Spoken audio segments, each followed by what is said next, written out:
안녕하세요. 크리스천 영상학교는 신목사입니다. 오늘은 분별력이 없으면 사꾼 목사의 먹잇감이다 라는 점을 한번 생각해 볼게요. 임금님교는 당나귀 귀라는 이 말은 그리스 신화의 내용 중에 하나이며 세계적으로 여러 가지 구전이 퍼져 여러 이야기가 있어요. 우리나라에는 신라의 48당인 경문왕의 이야기로 많이 전해지고 있죠. 내용은 다음과 같습니다. 삼국유사에 실려있는 얘기예요. 경문왕은 귀가 당나귀처럼 길다는 것을 부끄러워했다. 단 한 사람, 그의 모자를 만드는 사람만이 이 사실을 알고 있었다. 그러나 그는 이 사실을 아무에게도 말하지 못해 답답해하다가 죽기 전에 도림사 쪽 대나무 숲에서 임금님기는 당나귀라고 외쳤다.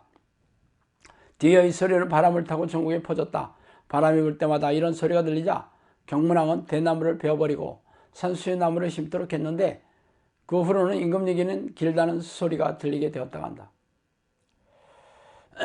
영산학교 식구 중에 이에 설화에 등장하는 분이 있어요. 그분은 도피설로 유명해져서 필리핀으로 도망간 목회자가 시무하는 교회에 다녔어요. 그 교회 담임 목사는 자신의 성령의 음성을 듣는다는 예언을 앞세워 교인들에게 대출을 강요해서 교회를 신축했어요. 그러나 정작 신축한 교회에서의 목회 성경을 맛보기도 전에 전쟁 도피설을 주장하며 자신을 추종하는 수수의 교인들을 데리고 필리핀으로 가버렸어요. 그러자 이자를 갚지 못한 교회는 은행 경매에 넘어가 다른 교회에 팔려버렸죠. 그러자 집을 팔고 대출을 내서 교회 헌금을 한 교인들은 악성 부채에 내몰리게 되었어요. 그분도 그러한 사람 중에 하나였어요. 그래서 사기꾼 목사에게 속은 분노가 치밀때면 뒷산에 올라가서 분이 풀릴 때까지 그 목사 욕을 큰 소리로 외치고 내려오곤 했다고 말하더라고요.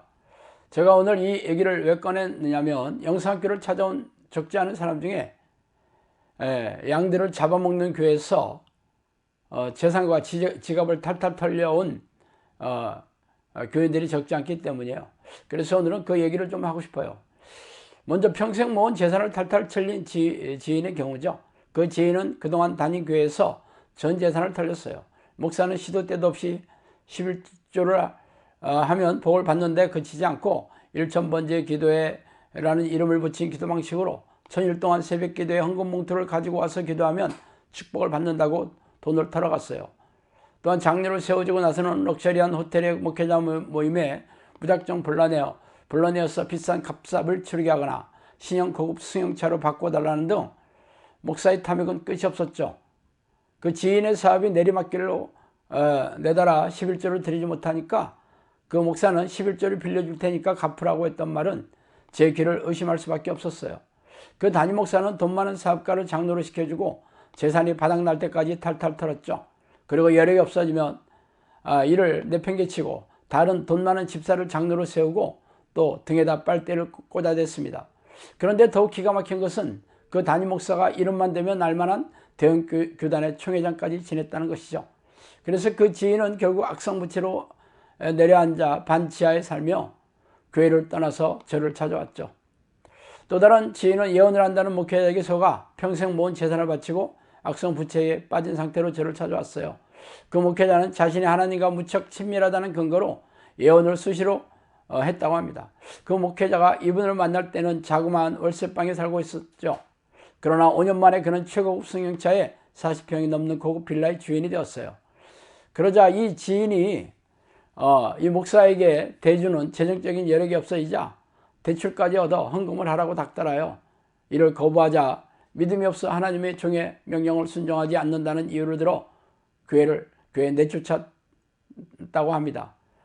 참 기가 막힌 사실은 그 지인이 다니는 교회는 가정교회로서 교인이라고 해봐야 뭐 2-3명이 불과했다는 것이죠. 이 지인 역시 만시창이게 되어 저를 찾아왔죠. 최근 저를 찾아온 또 다른 지인은 화목제물로 억대의 헌금을 바친 분이에요. 그 지인이 다니는 교회의 담임 목사는 다른 교회에서 죄를 많이 짓고 왔으므로 화목제물을 드려서 죄의 용서를 받아야 한다고 주장했다고 합니다. 그래서 그 지인 역시 3차례에 걸쳐 그에게 재산을 헌금했습니다.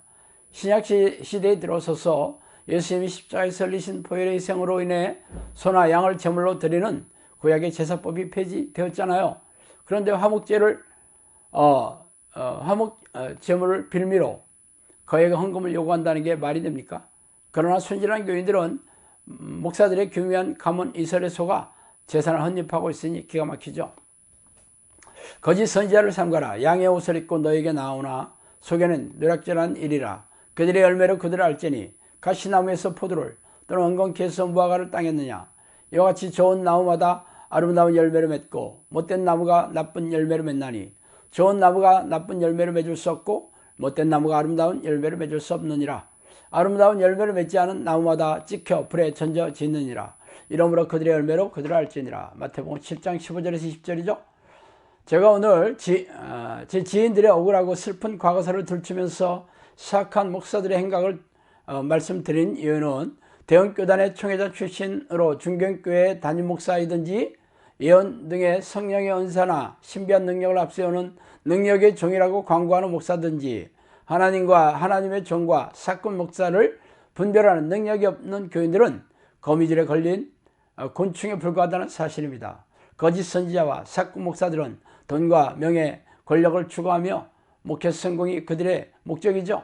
그래서 입만 열면 하나님의 축복을 빌미로 이런저런 명목에 거대한 헌금을 요구하고 전도가 하나님의 명령임을 앞세워 사람들을 끌어모아 교회 의자에 앉히라고 닥달하고 있습니다. 성경적인 헌금 방식은 자발적이고 기쁜 마음으로 은밀하게 드리는 거예요. 그렇지 않은 헌금 방식은 사꾼 목사의 전형적인 수탈 방법입니다. 또한 교인들은 성령의 사람으로 양육하지 않으며 수단 방법을 가리지 않고 사람들을 끌어모아 교회 의자를 채우라는 말도 실상은 대형교회 담임 목사가 되고 싶은 성도를 숨기고 있는 거예요.